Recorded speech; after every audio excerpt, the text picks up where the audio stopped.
नमस्कार, आप देख रहे हैं न्यूज़ 18 बिहार झारखंड। मैं हूं आपके साथ कोमल झा। आज बात करेंगे आपके किचन की। त्योहारों के सीजन में चीनी की मिठास थोड़ी कम हो गई है क्योंकि चीनी की कीमतों में भारी उछाल हुआ है। दिल्ली के बाजारों में तो महज एक पखवाड़े में चीनी की खुदरा कीमत करीब 17 से 20 रुपए प्रति किलो बढ़ गई है, जिसका सीधा असर अब आम जनता की जेब पर पड़ रहा है। मनी कंट्रोल की रिपोर्ट की माने तो चीनी की कीमत पिछले एक महीने में करीब 10% तक बढ़ चुकी है और रिकॉर्ड लेवल पर पहुंच गई है।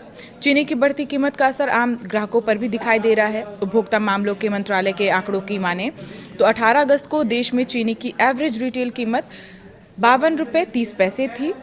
एक साल पहले इसी अवधि में ये कीमत 46.34 रुपये प्रति किलो थी। यानी सालाना आधार पर अगर कीमतों पर नज़र डालें तो चीनी की कीमत करीब 13% बढ़ गई है। बढ़ती कीमतों के बीच अब केंद्र सरकार भी सक्रिय हो गई है और चीनी के स्टॉक को लेकर नियमों को और सख्त कर दिए गए हैं ताकि इसकी कालाबाजारी ना हो सके। सरकार के नए आदेश के मुताबिक अब एक महीने में 10 मीट्रिक टन से ज़्यादा चीनी का इस्तेमाल या कारोबार करने वाले डीलर 15 दिन से ज़्यादा का स्टॉक अपने पास नहीं रख सकेंगे। नया नियम 1 सितंबर से लागू होगा और 30 नवंबर तक ये जारी रहेगा। सरकार का ये कदम बाजार में चीनी की उपलब्धता बढ़ाने और कीमतों को कंट्रोल करने के लिए उठाया गया है।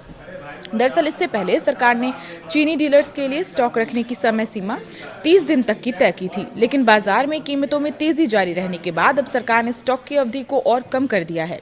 अब सवाल है कि चीनी के दाम अचानक इतने क्यों बढ़ गए। इसके पीछे एक बड़ी वजह बाजार में सप्लाई को लेकर दबाव और आने वाले त्योहारी सीजन है।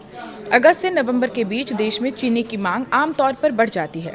रक्षाबंधन, गणेश चतुर्थी, दशहरा और दीपावली जैसे त्योहारों के दौरान मिठाइयों और मीठे पकवानों की खपत बढ़ती है। ऐसे में बाजार में पहले से चीनी का स्टॉक रखने की जरूरत भी बढ़ जाती है।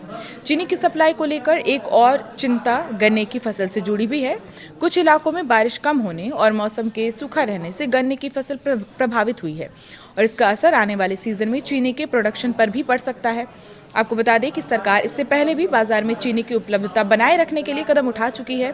अब नए आदेश के बाद 15 दिन की सीमा लागू हो जाएगी, यानी बड़े स्तर पर चीनी का इस्तेमाल या कारोबार करने वालों को जरूरत से ज़्यादा स्टॉक अपने पास रखने की अनुमति नहीं होगी। सरकार की कोशिश है कि चीनी बाजार में उपलब्ध रहे और जमाखोरी जैसे हालात ना बन सके।